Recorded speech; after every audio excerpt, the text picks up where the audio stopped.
Hey YouTube, this is Mike, also known as the Wizard of Odds, and in this video we are going to be analyzing the game 3-card poker. We're going to be doing it in C++, and we're going to be using Visual Studio as the compiler. Why don't I analyze it in Excel as I've done other casino games that you have seen videos about, hopefully like Craps, Sickbo, and Keno? It's because 3-card poker is frankly just too complicated for Excel. Excel does not have the right kind of looping tools that you need to analyze it. Now you might be saying, Mike, why don't you do it in an Excel macro? It's because those macros are not compiled and thus execute very slowly. And furthermore, I just like C++ better than Visual Basic, which Excel uses. So what do you see on the screen right now? This is just some code that you need to put in. These are called libraries, and this is just something the program needs to understand to be able to convert what you're telling it to do into an actual command. Just take it on faith you need this stuff. So let's get right in it and start programming, shall we? But before I do, let me say a couple of things that I'm rather proud about the way that I'm going to do this is, number one, I'm only going to have to score each possible 3-card poker hand once, and I'm never going to have to do any sorting. And I will explain my methods as we go, and you will be able to see why. So every program starts with a program called main. That's what it executes first. But before I get into that, I'm going to introduce a structure called a card. So a playing card can either have a rank, which I'll call R, and a suit, which I'll call S. And I'm also going to create a global variable, call it score array, and it will have 22,100 elements. Why that number? It's because there are 22,100 ways you can choose 3 cards out of 52. So the first thing I want to do is I want to stuff this score array with values.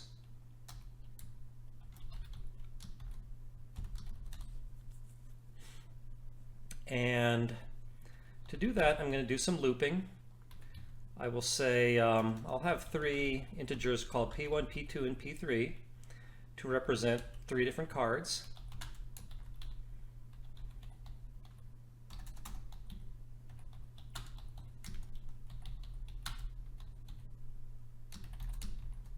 Okay, so what line 24 is saying to do is to take this variable P1, which will represent the player's lowest card, and go up one at a time until it reaches 49. For each value of P1, I'm going to say P2 runs from 1 more than P1. It can run as high as 50, and to increment that one at a time.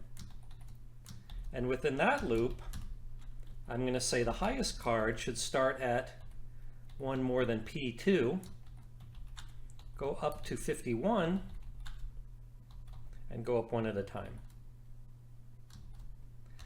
So trust me that you will execute this inner loop here, whatever this code I'm going to put in, 22,100 times. So let's introduce another variable. We'll call it SC for score.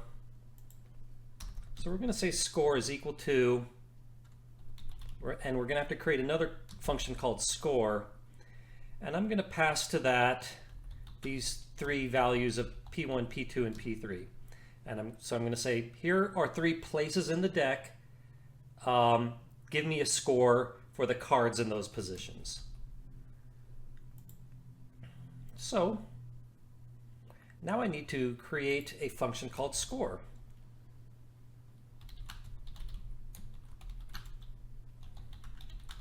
So that gets passed to it 3 variables, and it's going to produce a score. And this function is very important. But before I get to it, there's still a few details I didn't do yet. Let's go back to the main function. Well, I want to create another global variable of cards. So we'll call it deck, and that will have 52 elements, one for each card. So let's fill in that deck. So let's create a variable here called I, and it will run from 0 to 51 and go up one at a time. So for the ith element of deck, we will say the rank is equal to, we will take I and divide it by 4 and round that down to the nearest integer. And for the suit, we will take I, divide it by 4, and take the remainder. So this will fill up deck in order. It will start with the lowest ranks of 0 and go all the way up to the highest ranks at the end of 12. So note that I'm numbering the ranks from 0 to 12, unlike a regular deck of cards which numbers them from 2 to ace. Everything I convert to numbers.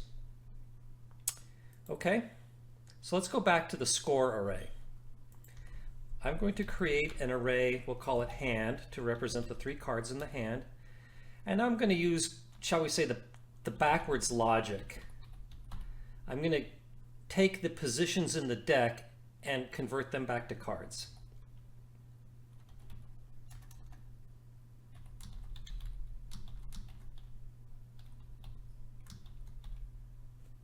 So this is saying for the rank of the first card, take P1, divide it by 4, and drop the remainder. So let's do the same thing for all 3 cards. And now let's find the suits.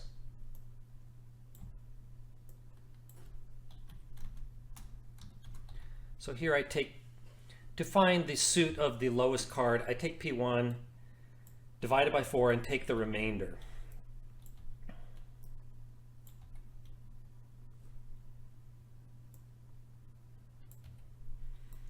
So here I have my array called hand, which now contains 3 cards.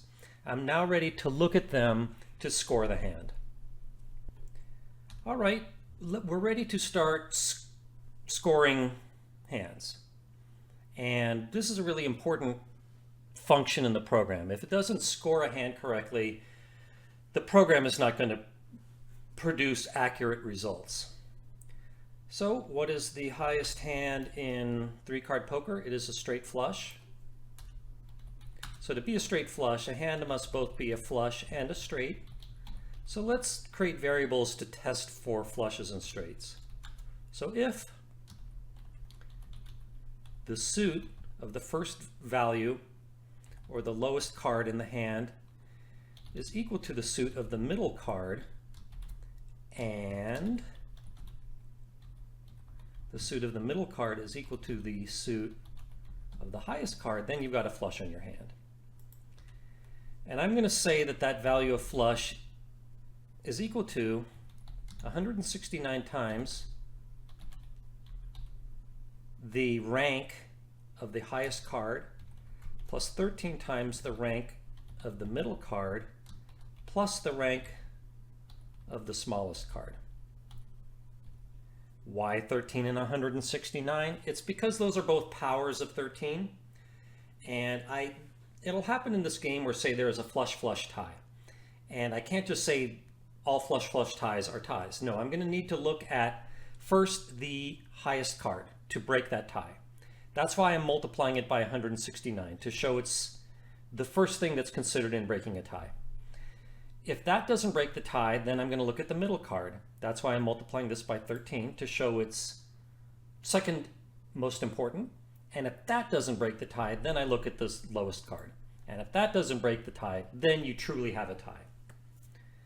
So, and if these conditions here in line 53 are not true, then we're just going to say flush is equal to 0.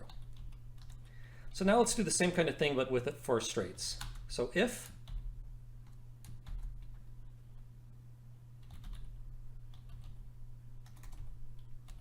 the rank of the highest card minus the rank of the middle card is equal to 1,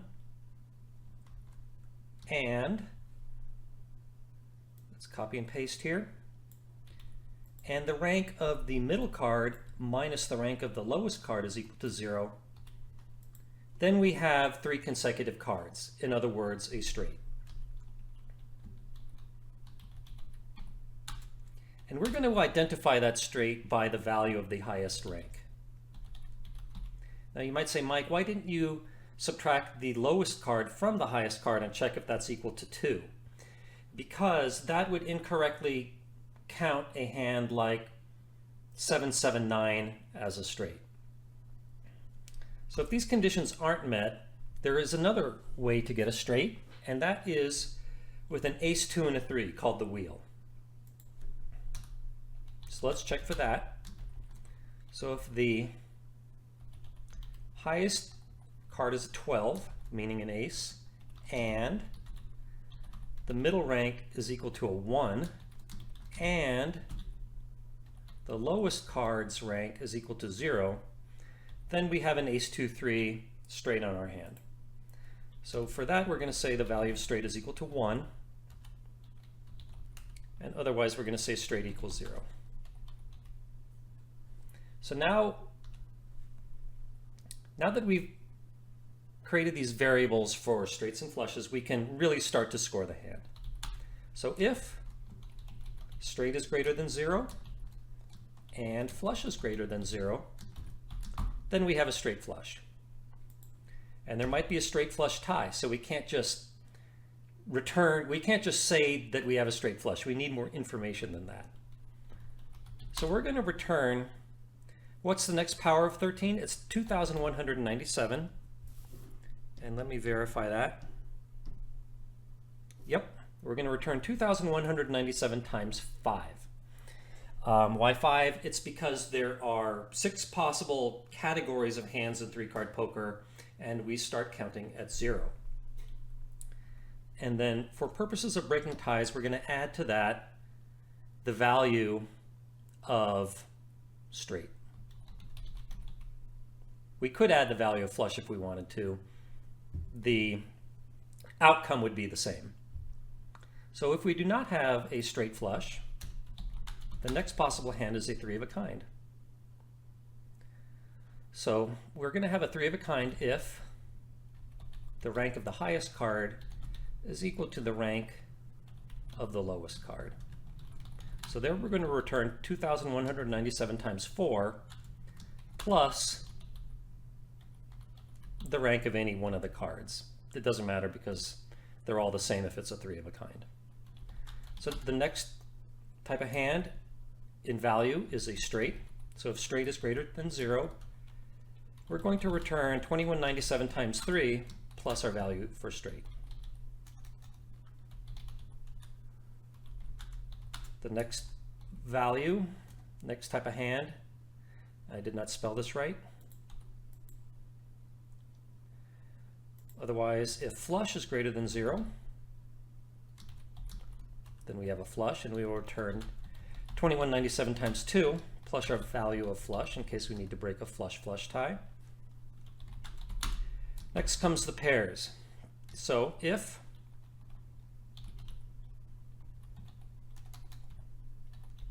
the rank of the highest card is equal to the rank of the middle card, then we have a flush. So we're going to turn 2197 plus 13 times the value of that pair plus the value of the singleton, which is the lowest card. Another way to get a pair is for the 2 lowest cards to be equal. So this condition would test for that. The rank of the lowest card equals the rank of the middle card. And here the singleton is the highest card. So the only other possibility is you have 3 singletons. So for that we can use the same logic that we have here for the flush.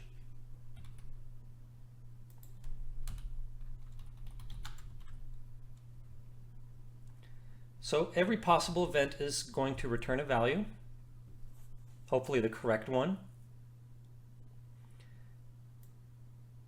So let's introduce our score function up here at the top. You always have to introduce every function except main at the top. So let's introduce set array. Okay, so here we are back at set array. Now it knows what to do when score is called. And like I said, we're stuffing this this array here, score array. That's the purpose of this function set array. So we're going to say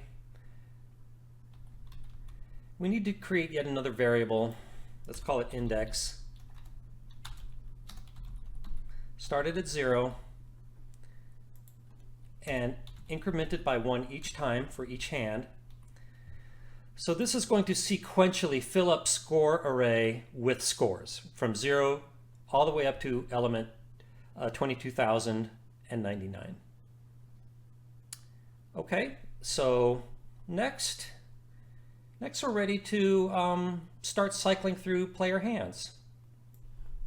Okay, we're back in main, our most important function, the one where everything stems from. So we declared this function set array, but we never actually called it. So let's call it to fill our array of scores. And now let's start cycling through player hands. So we will call P1, P2, and P3 the players' 3 cards, and we can copy and paste this code here from set array because we're going to be just cycling again. So let's get rid of this. So again, we need an index as we cycle through these loops. And let's create another variable sc for the score. So for the score, we're just going to grab it from the hand array. Is that what I called it? The score array, sorry.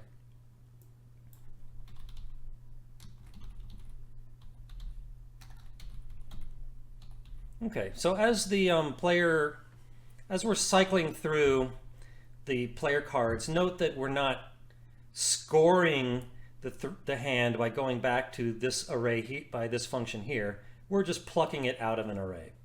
That is much less computer time. And let's create another variable. Let's call it cat for the category, or the category of the hand. So the category is going to be the score divided by 2197. That will give us a 0 for 3 singletons, a 1 for a pair, a 2 for a flush, and so on. Why is this important? It's because of the anti-bonus. And I probably should have said this earlier, but this video presumes that you already know the rules of 3-card poker, and that you know that if the player doesn't fold, he gets paid for he gets paid a bonus if he has a straight or more, and he doesn't need to beat the dealer, and the dealer does not need to qualify to get that bonus. So, and you also know from 3-card poker that there is a side bet called the pair plus that pays based upon the poker value of the player's hand only. Why don't we analyze that first, because it doesn't involve the dealer's hand. So let's create yet another array. We'll call it the pair plus array.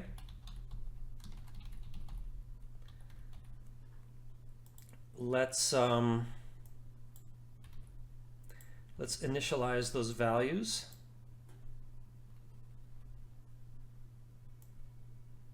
To 0.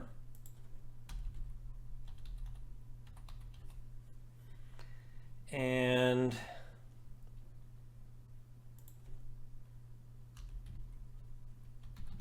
so as the category of the hand is found, we're going to increment this pair plus array by 1 according to the category of the hand. And let's print out the results at the end of the program. So to help to identify the hands, let's create an array of strings. We will call it the hand name.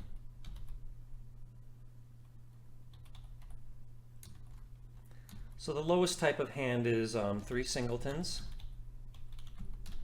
The next is a pair. The next is a flush. The next is a straight. The next is a 3 of a kind. And the next is a straight flush.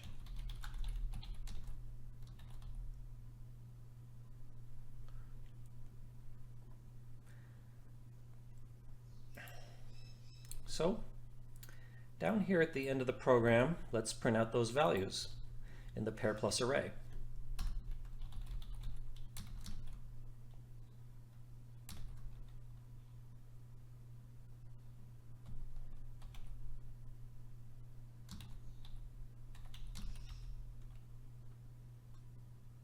What did we call this? Pair plus name? No, hand name.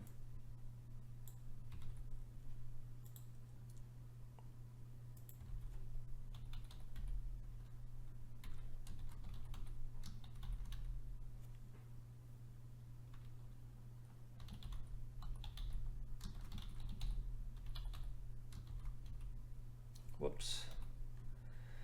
Okay, so what I'm telling this to do is for all 5 values, all 5 categories of hands, say the description of the hand, like flush, and how many of that hand did the program find as it was cycling through all the different types of player hands. So let's compile this. And it succeeded, and let's execute it. And here are, let me pull this down, here are our results. So it's saying it's found 3 singletons 16,440 times, a pair 3,744, and these numbers look right to me, just going off of memory. So I believe the program is working thus far. Okay, we're ready to start cycling through our dealer hands. Now in my Baccarat video, I had 6 nested loops, and somebody didn't like that in the comments. So in honor of that person, I'm going to make a separate function for the dealer hands. So I'll call it dealer. I'm going to pass to it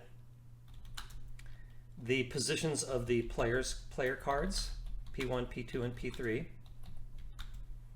And what else should I pass to it? I must pass to it the player score. I'll call that PSC.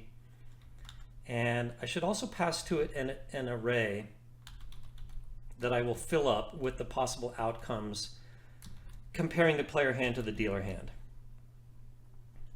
Okay, I know I'm going to have to declare 3 values for the positions of the 3 dealer cards in the deck.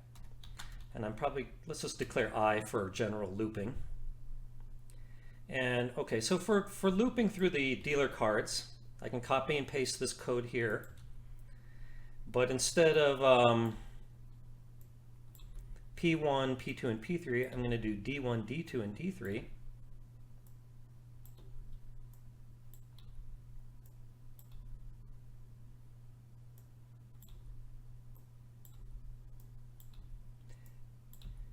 Okay, so let's also create a variable called DSC for the dealer score. And we need another index as we cycle through the dealer cards. And we also need to pay attention to throw out those situations where a player position in the deck equals a dealer position. So let's do that. So if D1, to do a comparison, the first dealer card D1 cannot equal P1. It cannot equal P2, and it cannot equal P3. And let's do this same thing for the dealer's second card can't equal P1, P2, or P3, and the third card.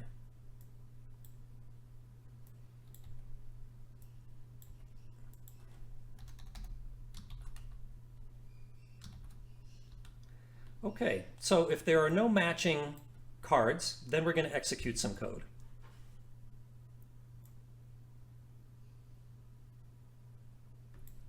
Starting with this code here, getting the dealer score. We do not care about the category of the dealer hand because that's going to be implied in the score. We don't need to do this. Now note that we do increment the value of index whether or not there's a match. So it's going to properly cycle through all 22,100 elements of the score array, but it's not necessarily going to check it every time if there is a match between a player card and a dealer card. Okay, so at this point we have our dealer score, we have our player score, we are ready for the dealer to score the hand. And we forgot to declare index as an integer. So, as you know from the rules, the first thing the dealer is going to do is he is going to see, do I qualify? If I don't have at least a queen high, then I don't qualify, and the player is going to win his ante immediately, and it doesn't matter what it is. So let's see if the dealer qualifies. So if the dealer's score is less than, so let's see, Queen 3, 2 is the lowest qualifying hand. So that's going to correspond to, let's see, a value of 1,703. 1,690 of that is for the high card being a queen, and 13 of it is for the middle card being a 3. So if the dealer score is less than that, that means that it is some kind of jack high or less. So the dealer doesn't qualify.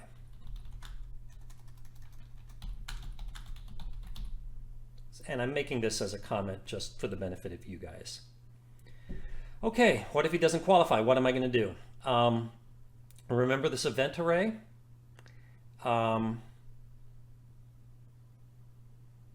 First, let's initialize that, the values of that.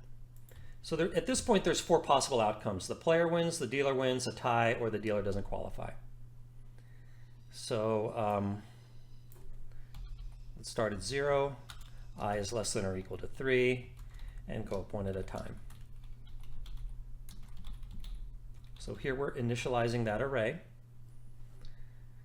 And we're going to assign, we're going to say if the dealer doesn't qualify, then increment the element number 1 of event array by 1. Why number 1? Because I'm going to order them from best to worst. So otherwise, if the player score is greater than the dealer score, that is the best possible event, because now you're going to win 2 units. If the dealer doesn't qualify, the player wins only 1 unit. So like I said, we're going to order from best to worst. So if the player wins, we're going to increment the first element of, or element number 0 of event array by 1. What else could happen?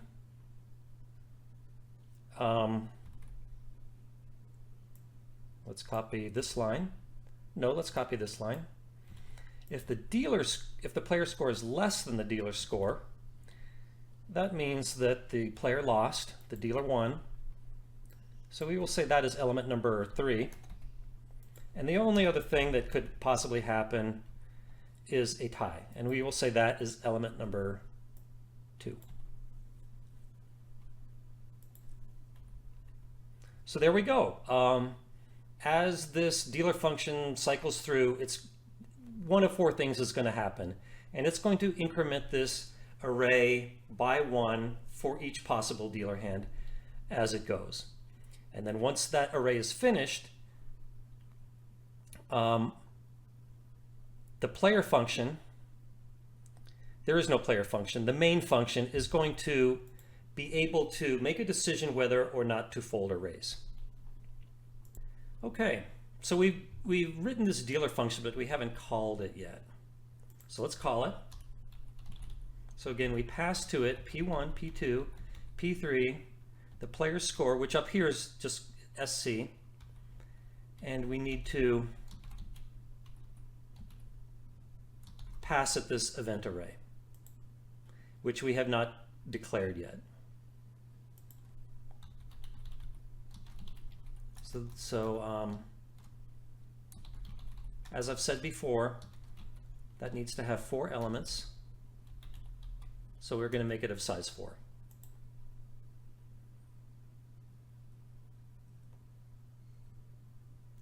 Okie doke. I just want to make sure that I initialized it. Yep, here's where I initialize it. Okay. What's next? Let's calculate the expected value of that player hand. So let's make that a decimal. We'll call it EV. So what's the expected value of that hand? Well, it's going to be, let's convert these integers to doubles. So the best thing that can happen is a win. That's in event array 0. So if that happens, the player wins 2 units. Add to that 1 unit for every time the dealer doesn't qualify, and subtract from that 2 units for every time the dealer wins. And we don't need to fuss with ties because those are a push. And then let's divide all this mess by 18,424, which equals the number of ways you can choose 3 cards out of the 49 left in the deck. So this is an important line. Let me make sure I did it right. That looks good. So the player, once he has his expected value, he's going to say, what would I rather do? Would I rather keep this expected value or should I fold? So if the player should fold if his expected value is less than -1. So what code should I execute if the player wants to fold? Okay, let's go back up here and let's create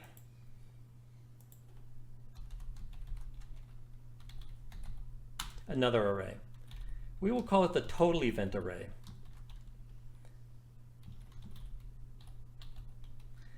And this starts with TOT for total, as in the total outcomes from the whole game, not just one hand. And notice that I'm making this a little bit bigger to include those times when I fold.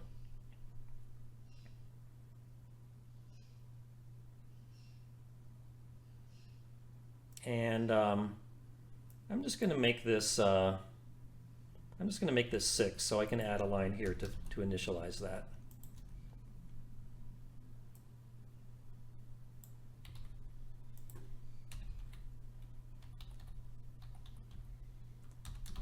It doesn't hurt to make an array too big, but it does hurt to make it too small. Okay, so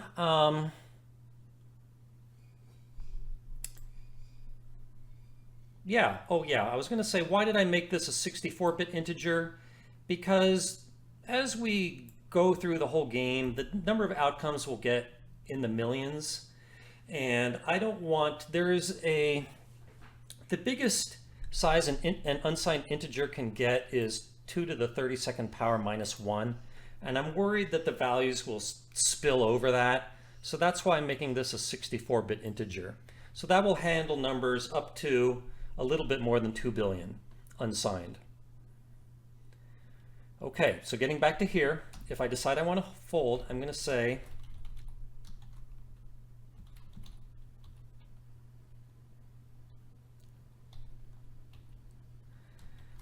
I'm going to make this element number 4 of that array, I'm going to add to it 18,424. For the 18,424 for the 18,424 possible dealer hands. It doesn't matter what they are, I'm folding. So to keep everything proportional, I'm going to increment the number of folds by that number of dealer hands. Otherwise, that means I'm not folding, I'm taking my chances. I'm going to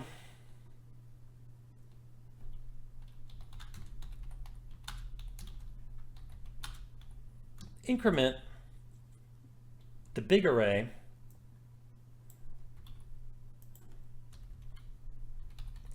by the values I just got for that one individual hand, for comparing my player hand against all possible dealer hands.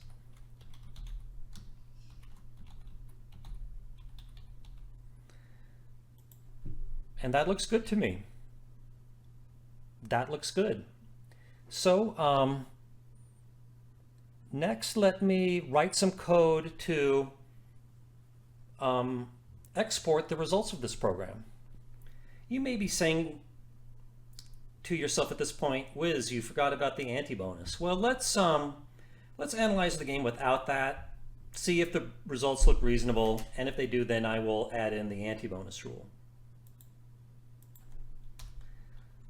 So let's make some strings for the possible events. So the first type of event is a player win. The second type is a dealer doesn't qualify.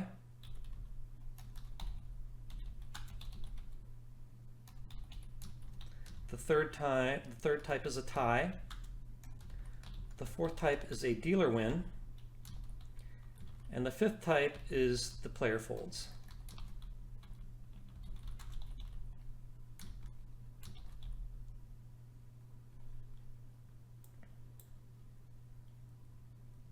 So let's go down here. So we've already printed out our pair plus analysis. So now let's do our, shall we say, the anti-analysis.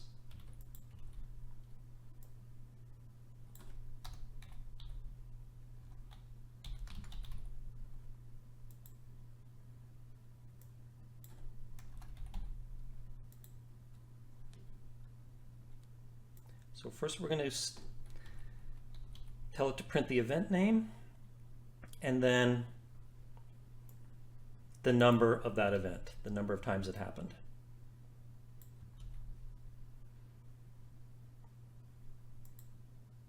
Okay, let's debug. And okay, this should be printf, not just print. And it's saying, I didn't find this function called dealer. It's because I didn't introduce it yet. So let's copy and paste its name and introduce it up at the top. Okay, it compiled. Let's cross our fingers and execute it.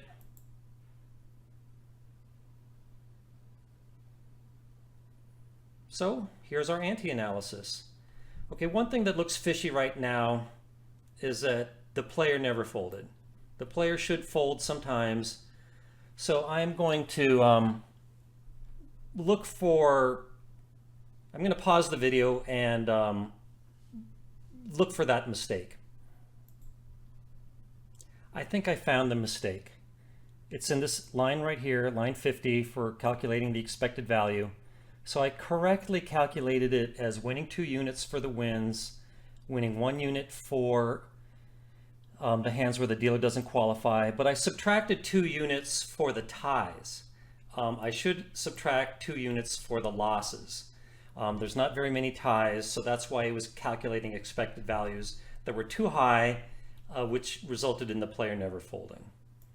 So I corrected that. Let's rebuild the program and execute it again. So here's our anti-analysis. This shows the number of times each event occurred over the whole game.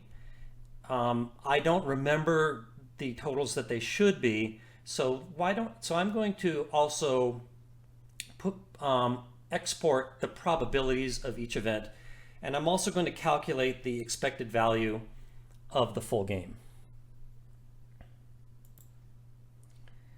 To better examine the game output while the camera was not recording, to line 69 here, I'm also telling it to not just print the number of combinations of each event, but the probability of them. And to do that, I took the number of combinations and I divided it by 22,100 for the player combinations, and then 18,424 for the dealer combinations. And then I'm also calculated the expected value. That's 2 units for every win, 1 unit for every time the dealer doesn't qualify, 2 units lost for when the dealer wins, and 1 unit lost for when the player folds.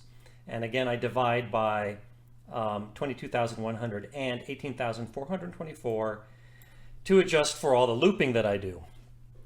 And so let's recompile and execute. And here are the results. So you can see that the player wins 23.91% of the time. The dealer doesn't qualify 20.99%. There's hardly ever a tie. The dealer wins 22.44%, and the player folds 32.57%. And at the end of the day, if there were no anti-bonus, the house edge would be 8.658%. So let's finally add in that anti-bonus. Okay, we're back at the main function, and let's create an array called anti-bonus pay for the anti-bonus. So if the category of the hand is 0, in other words 3 singleton, the bonus is 0. It's 0 for a pair, it's 0 for a flush, it's 1 for a straight, it's 4 for a 3 of a kind, and it's 5 for a straight flush. And these are the normal rules. Don't put in the comments that the Timbuktu Casino has a different anti-bonus pay table. I believe you. This is what you normally see here in Las Vegas. Okay, so here's our expected value that we calculated before, and let's add to this the anti-bonus.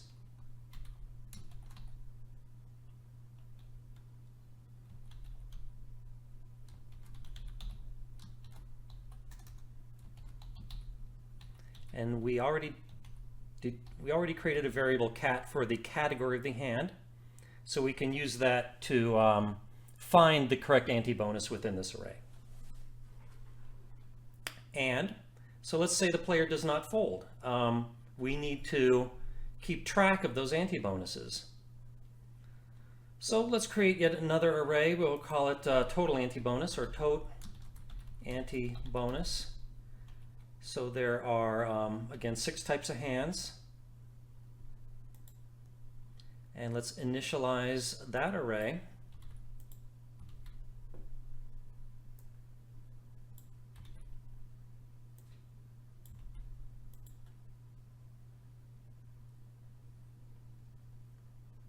So here's the code for when we did not fold.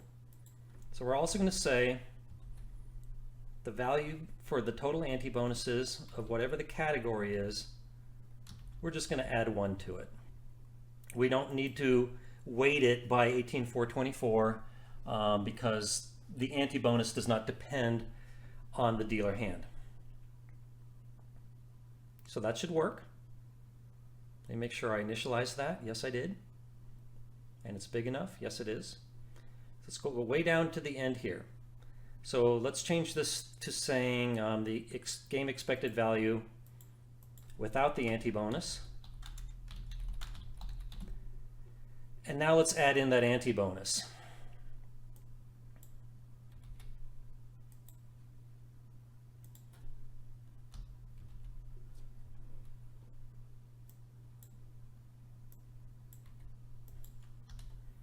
So for all 6 possible hands, we're going to add to EV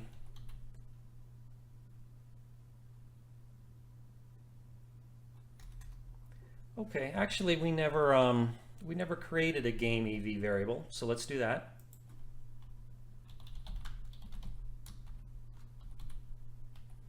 And that's going to be this whole mess that we already printed out here.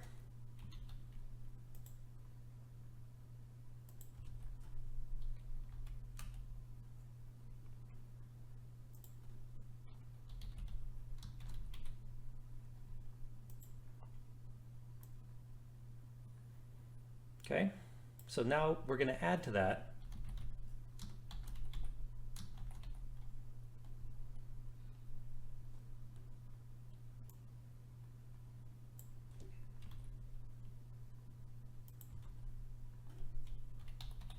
the number of anti-bonuses of any given category times what it pays. I forgot what I called that, so let me copy and paste that.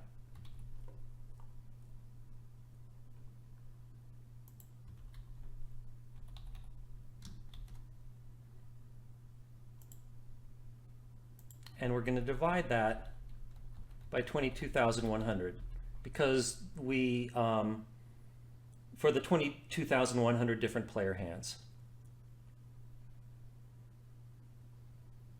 And so let's print out the expected value with the anti-bonus.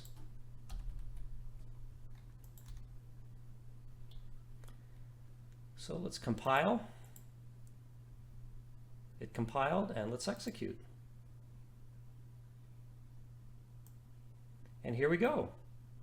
So this is showing that the expected value with the anti-bonus is equal to the expected value is equal to negative 3.373%. In other words, that's what the house edge is, defined as the expected player, as the ratio of the expected player loss to the anti-bet. So if the player bets $100 on the ante, he can expect to lose $3.37.3. So there's my analysis. I hope that you learned something from this video. Thanks for watching it. Big thank you for making it all the way to the end. To be honest, I'm not sure how many people will. Please leave your comments below. I worked hard on this video. You don't know how many takes are on the cutting room floor. And yeah, I check the comments from time to time. Give it a thumbs up if you liked it. Better yet, subscribe to my channel. If you like this video, may I recommend my video on programming Baccarat. I also have videos on how I analyze craps, SICBO, and Keno in Excel. So that's it. Let me get something to eat. And I'll see you in another video. Thanks, YouTube. Bye.